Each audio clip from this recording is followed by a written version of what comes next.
Folks, we're back. This is Steve Sampson, Jim Jonas with Veterans in Politics. Today, our guest is going to be Dr. Joe Hardy. He's also a state senator and a candidate for Boulder City Mayor. But before we go to Dr. Hardy, Jim, you have anything? No, other than no rants, just other than I really appreciate you coming in, Dr. Hardy, because you get some criticism about being a Reno, but I first met you back in 2008, and we were going through caucus training at the Suncoast, and you talked to me about a lot of stuff, and ever since then, I've just been very impressed with you. So I'm just excited to have you on the show. Well, thank you, Jim. Appreciate being here with you. Thanks, Jim.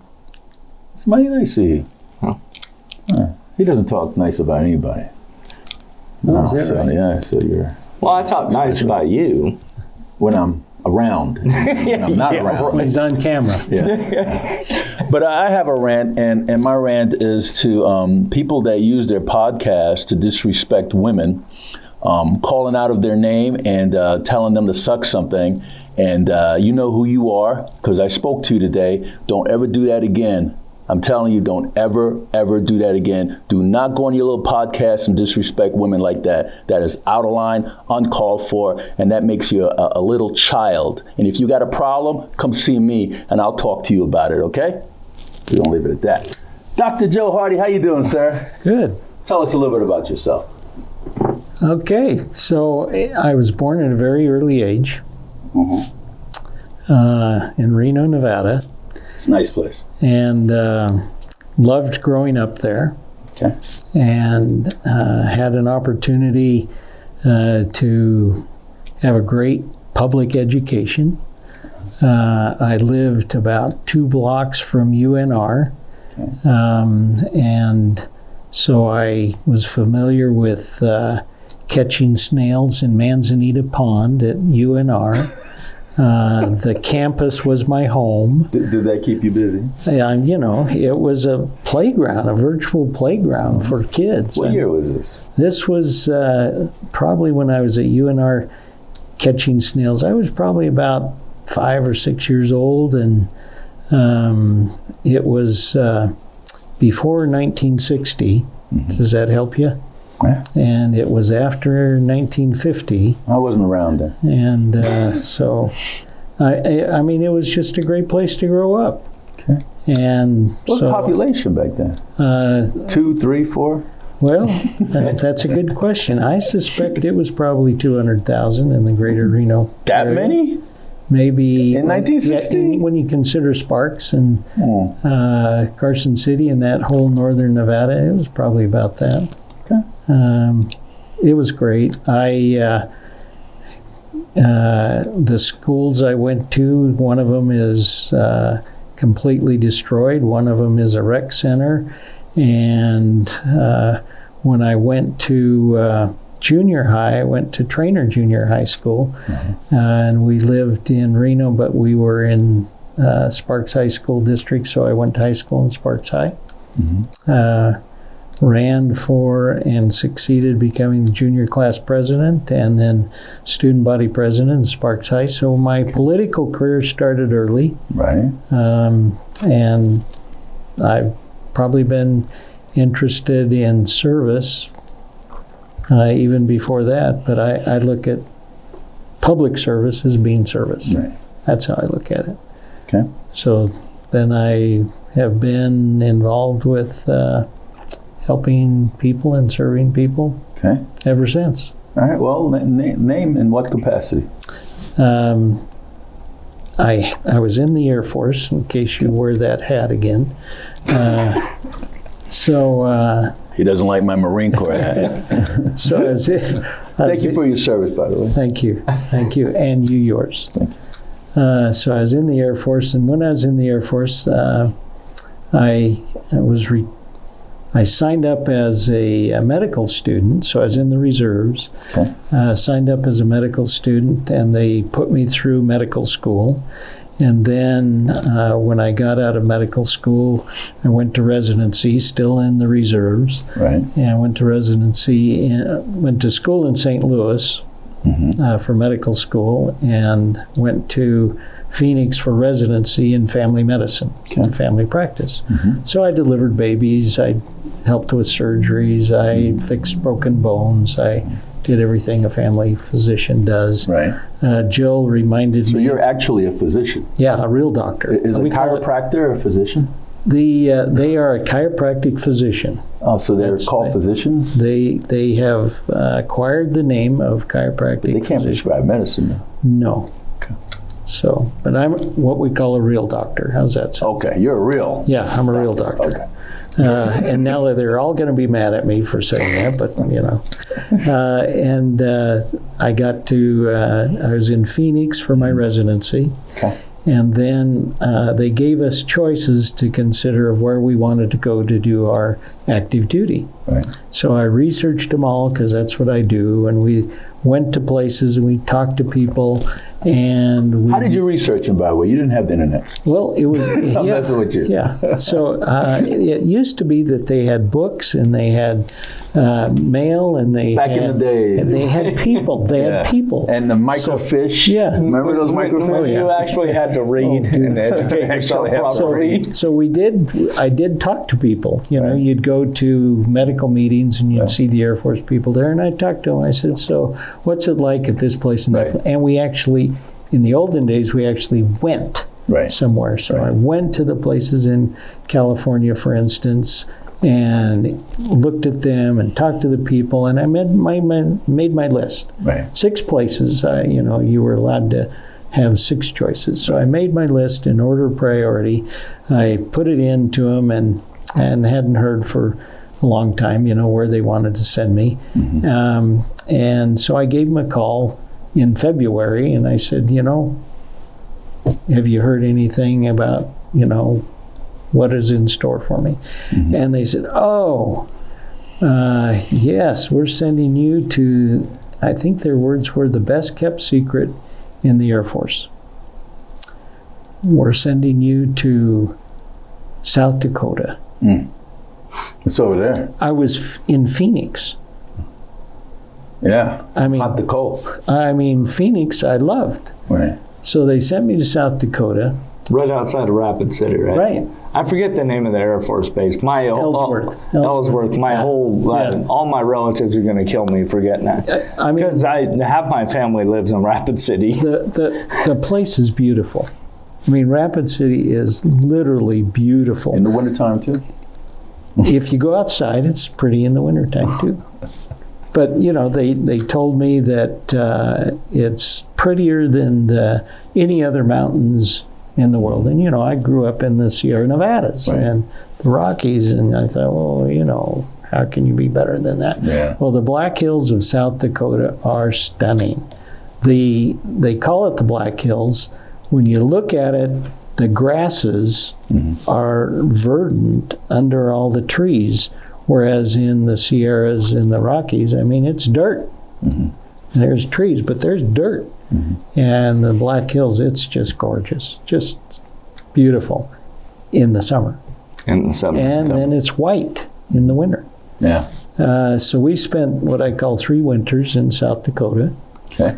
And then we had to go somewhere else, and we separated from the Air Force as a major, and that gave me more pounds that I qualified to move. Well, what was your MOS in the Air Force? So if I were to remember that would have been a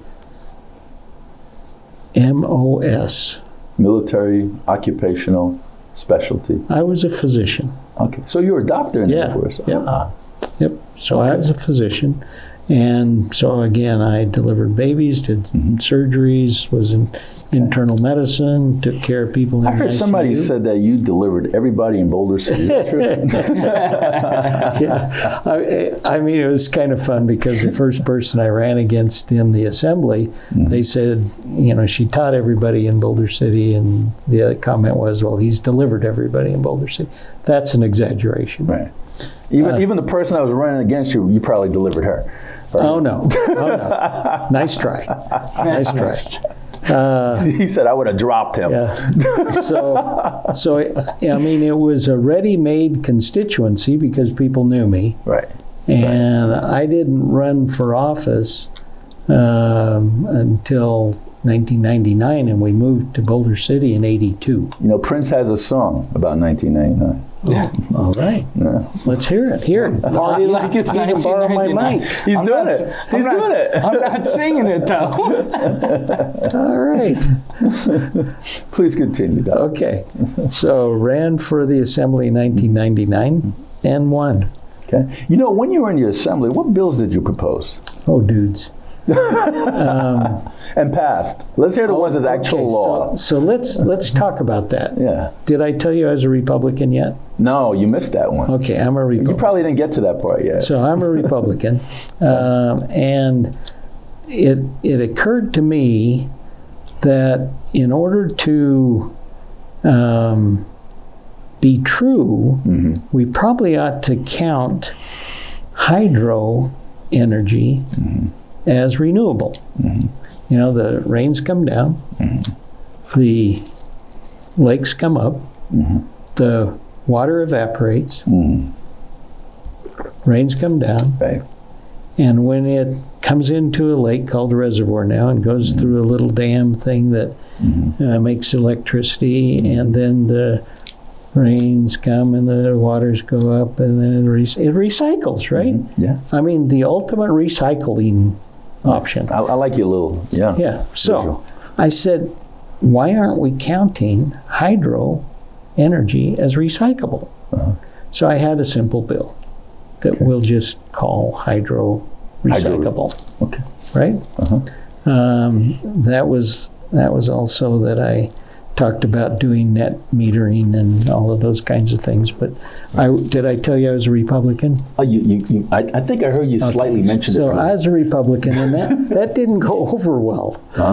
And fast What forward. do you say, Republicans don't like to recycle? No, Republicans like to recycle. I am a Republican. You're not sure what you are. I still am a Republican. I don't care what Jim tells it.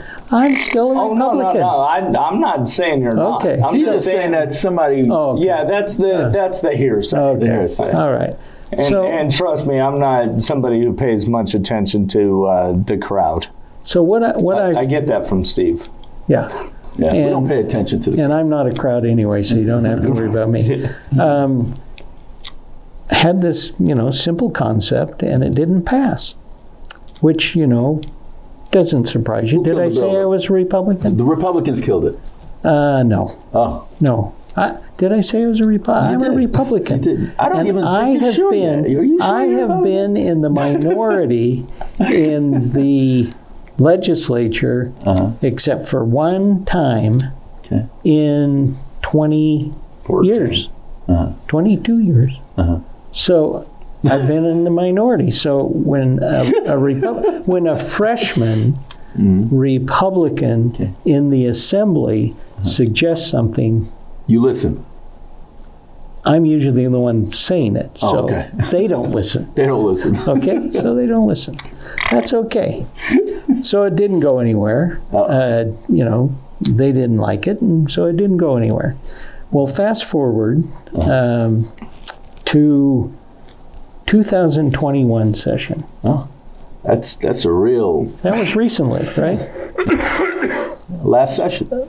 That's the one. That's the one. Okay, so I'm quick like yeah, that. you're with me. So last session, lo and behold, they put hydro in another bill, in a Democratic bill, for. They call it pork. This one wasn't so much pork as water. So this one, they put it in a bill, and guess what? Now we have in Nevada, we count It passed. hydro as renewable energy. You know, it took time for people to catch up to you because you're just so advanced. There we go. I'm going to use that line. You might not be from this world. Oh, good point. Good point. It may take that long. And what I find is if there's a good idea, it may not pass now, it may pass later. Right. And somebody will just take it, make it their idea. Yeah. So I'm not going to use the term of daylight savings time, for instance. I heard they're trying to get rid of that. So there's a federal bill out. Yeah. Trying to get rid of daylight guess savings whose time. bill that was in the 21 session? Did I say I was in the minority? Yeah. Yeah. So And I'm telling you. Yeah. You're just too advanced for these people. So I tried to do it, and the powers to be said no, we're not going to even. And now they want it. And now everybody wants it. Yeah. You know why they want it? Because now it's theirs and not Now yours. they woke up and they missed an hour of sleep. Right? True. Didn't you? Yeah. I know, I'm tired right now. There you go. It takes you 5 to 7 days to recover from losing that. True. And then you were all worried if you were going to wake up because did you really set the clocks ahead or behind? And if you did, then did you remember to set the alarm? Or did you remember to do every one of the clocks or just the one in your bedroom? Or did you get up and think, oh my goodness, I got another clock that I didn't even remember I had, like Jill pointed out to me. I got another clock I didn't remember I had. All of this pressure. I know, it's too much. Pressure. So there you go. So now you've got unanimous out of the United States Senate who thought they could do something unanimously. Right. Well, except for vote to recess. Oh, yeah. They're good at that. Dr. Joe, how old are you, by the way? Yes. Yes. Thank you for asking. Hey, I got a follow-up question on that because You can tell a politician right away, can't you? here's the thing that is fascinating about you, and this is an honest question. Because, And he's still in his bio, by the way. Yeah. Sorry about that. I got years to go. Yeah. How long's this program? Sorry about that, but I wanted to ask this question. So, obviously, you're very knowledgeable on how the legislature works, and you're proposing bills way ahead of time. Does it ever get frustrating to you when you were in the legislature, or you're in the legislature now, but that some of these freshmen that come in don't listen to you? Like, how do you tutor them? Because I remember the first time you and I talked, I just sponged everything I could learn from you. I don't, if I may, I don't think it's the freshmen that have the problem. I think freshmen are kind of just pour it in and they'll take it. I think the challenge that you get is who's pouring it into the freshmen and what their I'm trying to figure out a nice word What for Kool-Aid they're drinking? Yeah, that's a good way to say it. Yeah. So when there's two ways to look at this kind of thing: the freshman who is told what to do, and the freshman who is told make your decisions. Mm-hmm. So if you tell a Republican what to do, she may not do it. Mm-hmm. If you tell a Democratic freshman what to do, their whole campaign hinges on being accepted by the group. Mm. Like a fraternity. And to be non-sexist like a sorority. Mm-hmm. So your whole safety net, I'll call it, mm-hmm. is the people who tell you what to do. And then even this is your bill to carry, and we want you to pass it. So as a legislator over the years, I've found that if a person has a bill and it has a problem in it, and I or somebody else points out the problem in the bill, and they say, well, I'm not going to amend it. That, for me, is code for it's not really my bill. Somebody gave it to me, and I have to carry it just like it is. And if they don't do that, then, they have a problem fitting into line in their caucus. So I think freshmen, are not the problem. I think, the problem you get into the legislature is when you get into a us versus them, and you say, no way, Jose, and yes, my name is Jose. Is that your middle name? Well, when I went to El Salvador, that's another story. I can tell you that later if you want. So they are told what to do, and then they better do it. The Republicans are told what to do, maybe, but they don't care. Yeah. They can think for themselves, as it were, and take some pride in being able to be mastering, what they do and where they go. And so if you just look at, it's not just issues of money or anything else that separates the D from the R. It's the autonomy. I think the autonomy that is given, that is not given or given, depending on which party you may be in. Right. And, Republicans, they love autonomy. And so you see a difference in how things are. So we talked about daylight savings time. So, okay. So what bills actually became law that you sponsored while you were an assemblyman? You want a story? Sure. Okay. So better than the other stories you just said? Yeah. So what I was trying to say is, how long did it take hydro to become renewable? Okay. 20 years. Right. So what bill I sponsored then that became law and came to fruition now, let's say. Let's talk about the biggest one that probably I ever did, not just hydropower, but let's talk about transportation. So I was on city council in Boulder City. And so how long ago was that? It was 99 through 22. On the city council? Yeah. In Boulder City. As what? A city councilman.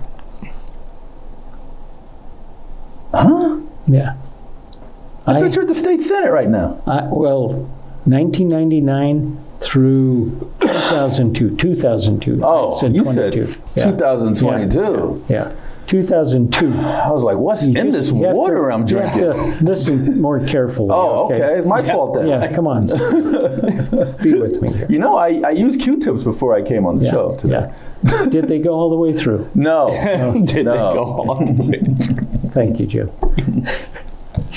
See, that's another thing I appreciate about you, though, too, is because you have a sense of humor, too. Yeah, I get in trouble with that, don't I? So you just want to come home now. Okay. That's what you're trying to do. I am home. I've been home.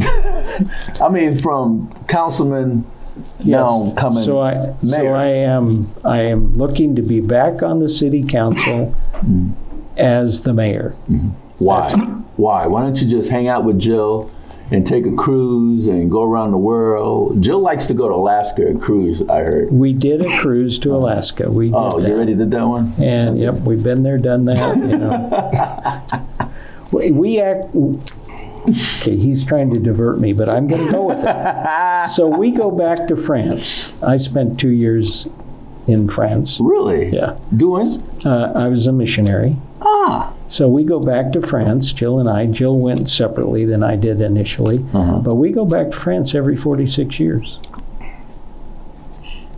Without fail. Is this You already been there? So is there another 46 years coming up for you to go? Yeah. It's about 43 now, I think. Okay. No, maybe 41 years we'll go again. Yeah. But every 46 I don't know. years, Should I take him seriously or should I not take him seriously? How come you don't have your own, like your own sitcom up there on the strip? well, I don't have a good audience. So we go back to France every 46 years. We went to France in 2017 after Okay. the session. I had in my office, up against the wall, a map Okay. of France. Of France. And so everybody knew during that session where we were going. France. France is pretty big. It's a Where were pretty you? big By place. the Eiffel Tower? Or? We did the Eiffel Tower. It rained a lot, because it's so high up. It rained a lot. Yeah. Yeah, sorry. And so, we did the Eiffel Tower. But what we did, we went to places where we had been before and where I had been before. For instance, Cherbourg, which is right on the English Channel. Okay. And we met somebody that I had not seen for 46 years, actually 48 years, because that was early in my mission. Yeah. So how old are you again? Yes. Okay. Yeah. And so we saw people literally that I had not seen for 46 years. years. So when's your next trip To to France? You say you do it every 46 every 46 years. I think it's going to be this century. that I think I'm pretty sure of that. 46 right. and 17 is still this century. Okay. Let's move to State Senate, which you currently so it takes a time from the time you introduce something till you get something done. Right. And How much time is that? this is a long time. So Sounds that way. you introduce something and you think it's going to pass when you do it. Right. Like my daylight savings time, that didn't go until whatever. Okay. I talked in Boulder City, getting back to Boulder City, because it's all about Boulder City. All about Boulder City. Yeah. Where you have no gaming. I have played a lot of games in No Boulder City. dispensaries. No dispensaries. That's true, no dispensaries. Yeah. You want me to continue with the nose? We believe in green energy. Green energy. Love green energy. But not some of the green. We're famous for clean, green Boulder City, but not that kind of green. I heard you guys have a real awesome zip line over there. Is that true? Oh, dudes, yes. Yeah. It is so awesome. You know how many times I've been on it? 0. Right. I've been on it twice. All right. And you survived. Well, the first time I stopped right in the middle of it because it's so long. Yeah. Hey, Dr. Hardy, we should go on there and do a kickoff. I'll tell you what I'll do. Kickoff party. I'll take pictures of you. You're not going to come with me. It's your kickoff party. Did I ever say no way, Jose? Yeah, you said yes And a I couple was times. Jose before? Yeah. Okay. So I introduced a bill. Okay. From Boulder City. I knew that traffic was terrible. I had my tongue depressors. You know what they are? I call them my awe sticks. What kind of depressors you have? Tongue depressors. Tongue Yeah. Like- depressors? Yep. Awe sticks. What does that do? So Stick your I'm tongue a doctor. somewhere? Okay, I'm a doctor, right? Mm-hmm. So you use the tongue depressor to look in somebody's mouth, Right. and you say ah, or if you know what you're doing, you say e, because when you say ah, the palate goes down instead of up, and if you say e, the palate goes up, so you can see it better. That's just a little tidbit. So I had my tongue depressors that I carried You in my carry pocket. around one of those? I carried 5 of them. I think it was. Like the Constitution. Yeah. Except I didn't have the Constitution printed on all of them. Yeah. Okay. One of them was traffic is terrible. Okay. There's Boulder no traffic in Boulder. You guys got rid of the traffic because now you got that bypass. So there's no traffic coming through Boulder. So that means all those stores are not getting any money. You just opened it up. Okay, so I said we have a problem with traffic in Boulder City, and I think we need a road around Boulder City. That was you. That was me. Ah. Okay. So I talked with, Bob Broadbent, who was the first mayor of Boulder City, for instance, who was the person with all of the knowledge in the world on county commission for 20 some odd years, et cetera, and did the RTC stuff and on and on and on. So I said, we need a road. He said, well, you can't get it done before 2025 because I said, no, I'm going to get it done. He said, well, you can't. And I love Bob Broadbent, and everything he ever said I tried to do because he was really a bright guy. Yeah. So I got, in a period of time in the assembly, for instance, that you asked, I got the concept of a design build. So instead of doing all the preliminaries, you start building and you do the preliminaries while you build, and then you get it done faster. And so that was a build that I did that allowed for the north of the Spaghetti Bowl for the first rendition of its major renovation, that they used the design build. So I did that when I was a freshman legislator. And I wanted to get a road around Boulder City to get the trucks out. Right. And let them go around and be safe and be able to. It was hard to turn in to my barber or anywhere along that way.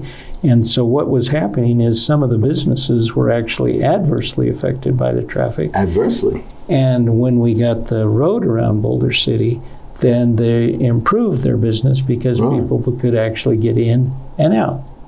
And the major group of people that said, oh my goodness, this is going to kill Boulder City, they found it didn't kill Boulder City, and they are still in business. And there, your emission, your air is clean, no exhaust going through there. I mean, it's a win-win. I should have had you come up and testify. I would have. Oh, man. I wouldn't mind a free trip up into Carson City. You would have paid for my transportation. I would have paid... my lounging and my food. I would have paid everything except the last amount of money after a dime. Wow. Yeah.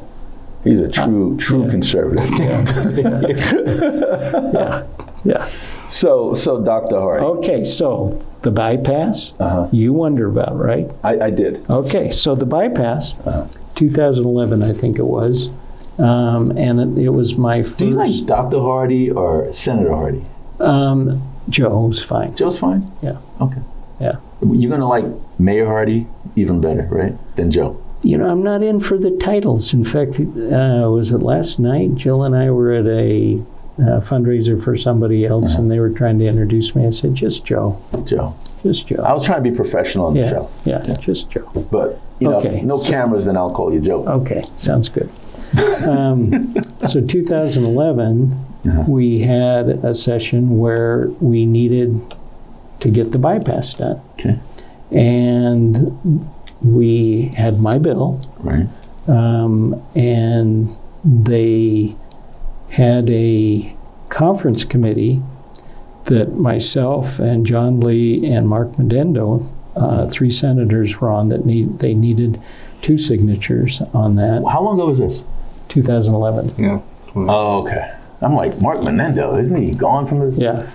So this was 2011. Okay. And we passed it we passed the bill out of the Senate, and then it went over to the Assembly, and they killed it. Why? They killed it, and... Who killed it? Then it was a combination of Democrats and Republicans who didn't like it. And so I had commitments that it would pass. And I reminded them that I had commitments that it would pass. And I went over, in fact, I was a senator, and I went over to the Assembly, and I said, I'm shutting the place down. It's now 20 after 12, which technically is after 12 o'clock. Yeah, after midnight. Right. So it's after midnight, but, we can move the clock however we want when we're in the legislature. And so we said it's before 1. You turn it. because of the daylight savings time thing. So I'm not making this up. No, I know, I'm sure not. So it's after 12, which means you technically, according to the Constitution, have to say, sign, you die, it's all over. Yeah. But we don't, because we have control of the clocks. Right. So we said, they said we were going to kill it, so they killed it. And they got a vote. I think there were 28 people against it. And I went over to the assembly and I told my people in the Republican caucus over there, I said, I'm shutting this thing down. Mm-hmm. And when I am saying I'm shutting it down, then all of these bills that are stacked up that haven't passed are going to die. Right. And they said, well, you can't do that. I said, I just did. Right. I said, you guys killed the bill. And I just killed everything that you ever hoped for. And they said, well, you can't do that. I said, I just did. So unless you guys get your act together and do what you guys are supposed to do, then all of those bills that you want are dead. Have you ever raised your voice in session? I didn't have to. It doesn't sound like you do. No, I didn't have to. It's like the bill's dead. Dad, what are you going to do about it? I just did it. Everybody go home. So I said, you guys are going to have to do something. And so the lobbyists, it was kind of fun. They came to me and they said, you have to sign this conference committee. And I said, I'm not signing that conference committee. And Senator Menendo's not, because I got him to promise he wouldn't until you guys pass this bill. Uh-huh. And in this conference committee, there were the Olympics. There were all sorts of stuff in this conference committee that they depended on me to sign in order to be able to get all this stuff, including some of the stuff that they liked. Right. So I said, you have to stop it. You have to redo the vote. So they say, okay, we'll redo the vote. They redo the vote and it died again. Wow. I said, well, I'm not signing the conference committee. Well, what would it take for you to sign? I said, pass my bill. Uh-huh. And so they, on the third time, with 10 minutes to go before sine die at 1 o'clock, because we can change the clock, at 1 o'clock, they said they passed it. Oh, wow. And then the guy... They were sleep deprived. That's what it was. Well, everybody's sleep deprived then. And then the fellow who got the conference committee report, as soon as they passed it, I signed it, Mark signed it, and he took it down had to go back to the assembly in order for them to accept the conference committee report. Okay. So he's walking down there, and my people in the Senate are saying, run! Why, they're coming after you? He had to run, literally, from the Senate to the assembly so they could put it on their agenda and get it to pass. And so he finally got the clue, because it's 10 minutes to go and they have to do this. Right. So he ran down, got it, and so it passed. And that bill was the one that broke the dam, I'll call it, and allowed for the bypass to happen. And so I-11, how many years later? How come they didn't name it after you? There was a guy named President Kimball who said, when he was asked why he never ate pickled beets, he said, I always find something else to eat. So they find somebody else to give the name to, and it doesn't bother me. Was it still called I-11? It's I-11. I-11. Yeah. Yeah. It's I-11. Anybody around named I-11? There's a few people. Actually, Ma and Pa Kettle, do you remember them? No. They had a lot of kids. How many? And so they started numbering them instead of 11. naming them. And one of them is 11. 11 kids? Yeah, they just say 11. Huh? Yeah, they didn't, It was That's very interesting. Actually, I didn't know the backstory to that. Actually, I just made that up, but it made good copy, didn't it? Am I that gullible? I'm believing I should have fact checked. Next time I have you on the show, I'm going to have a computer. You better fact checked in everything you say. Yeah. You're going to need a whole cadre of people to do that. So, Joe, let me ask you this question then. With all the stuff that you've done and being involved in politics as long as you have and being a very successful doctor, I actually an ex-boss of mine, actually had really bad Crohn's disease, and you were her doctor. Her name was Christina Betts. And she would come in after every time you treated her, just talking about how great you were. Well, I appreciate that. Thanks. But, you know, for all the success and being in politics all these years, why continue? Why are you running for mayor of Boulder City? I know. Besides the fact that, like, you probably know that place better than anybody else. Well, thanks for asking that. What I find is that I have a hard time turning off my brain. I understand. I like to solve problems.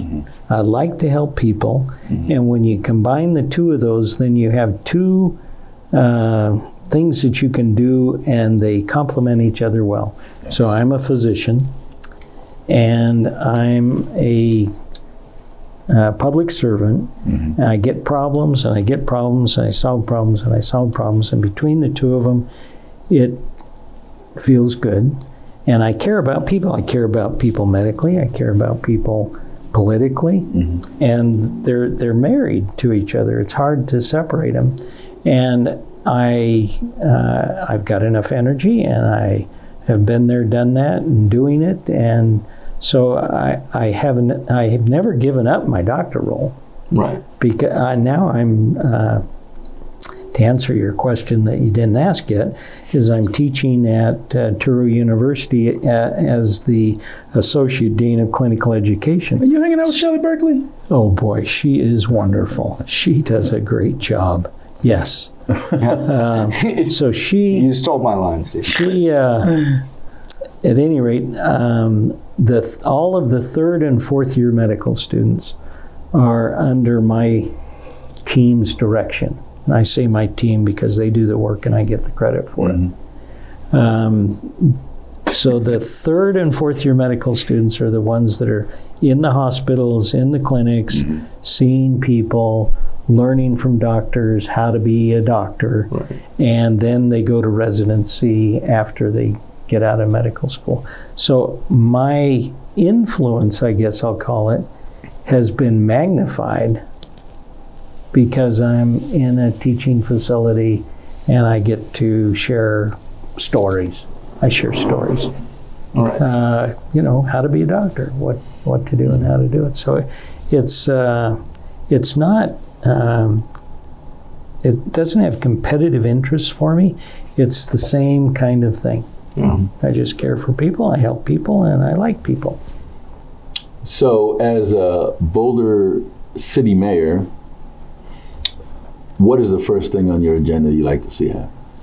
First thing I'd like to see happen is that same kind of atmosphere that exists in a complementary way where people take their not just responsibilities, but their talents and abilities, put them all in a seat, on a table, and see how you can come together representing different people at different times, come together and make things happen that people say, that feels good. Yeah, absolutely. That's what I want to do. So I got a follow-up question for you on that one, though. This is a loaded question. How do we do that in today's political climate? Now, Boulder City might be a little bit different, but one thing that's starting to frustrate me is that both parties now think that extremism is the way to go. And but nobody ever wants to come together to solve anything anymore. That seems to be the path or the trend that I'm seeing. So how does someone like you that is smart, like for instance, I'm the same way. Like I think very highly of Shelley Berkeley. And people all the time tell me, they're like, how can you like Shelley Berkeley? She's a liberal, left-wing, nut job Democrat. I'm like, I didn't say I agree with everything she stands for, but she's a nice person, and she's one of those people that I can deal with. Yeah. Like, is there... I mean, you're one of the smartest people I know. What's some of your suggestions how we can come together? So this is my hope. I hope that if you look at cities, let's just take cities, a literal a petri dish of growing compatibility and cooperation. Yeah. If you don't start small with having people have respect for each other and be able to communicate with each other, if you don't start small, you never get at the bigger. And I know that, you know, you look at the national scene or whatever, and he said, she said, and why this, why that. But what we're missing is the go bowling together, have dinner together, do simple things together to realize people are not horrible people. Yeah. They have a difference, but the difference many times is more imagined than it is real. And in a nonpartisan race, I actually have more hope that starting small in a local area, doing things will lead to people who can disagree in an agreeable way. Right. Yeah. I don't think we have to be mad. I think one of the things that we need to practice is respect for each other and allow people to listen. And, you know, one of the things I like to do is I listen, because if I listen and people have good ideas, I take credit for them. Right? So if we listen to people, we do better. Getting back to your question or your observation, they came to me. I was in Truro for must have been 2 years, 3 years, or something like that. The dean came to me and he said, would you have any problem with Shelley Berkeley being, you know, the boss of all bosses? I said, she would be wonderful. Yeah. So she, to tell the story, she had never been in a medical school environment. She had never done, you know, she's actually over 2 medical schools, California and Nevada, Truro, California, Truro, Nevada. She flies back and forth, and I mean, she's amazing. So if you look at her talents and abilities to raise money, to be with people, to talk to people, to make them feel comfortable. I mean, she's really good. Yeah. And, you know, she and I will disagree on, you know, some things, but those aren't a big deal. You know, she's elevating Truro University like it's never been elevated before, and I get to be part of that, and I get to have medical students learn stuff, and there's nothing partisan about teaching medical students and teaching university students. I mean, you know, you'll have different philosophies, sure, but the bottom line is the rising generation is important, and you get every talent you can. So her talents are wonderful, and my talents, maybe in a little different way, are wonderful in a different way, but you have to put all of those together to get to your point about getting city council, or then the committees that are under the city council, get them all together pulling in the same way. It's fun. It's fun when you get people working together. Well, Joe, we're running out of time. Did you get everything that you wanted to talk about? When I come back in 46 years, I'll probably get it a little more. All right. Oh, no, that's when I go to France again. Yes. Yeah. I'm okay. Steve, I appreciate you having me Very here. confusing, this one. Nah, you are truly one of the most intelligent people I know, and you're a true gentleman. We need more people like you in politics. Well, I accept that as an endorsement, Jim. Okay. Dr. Joe, could you look into the camera Yes.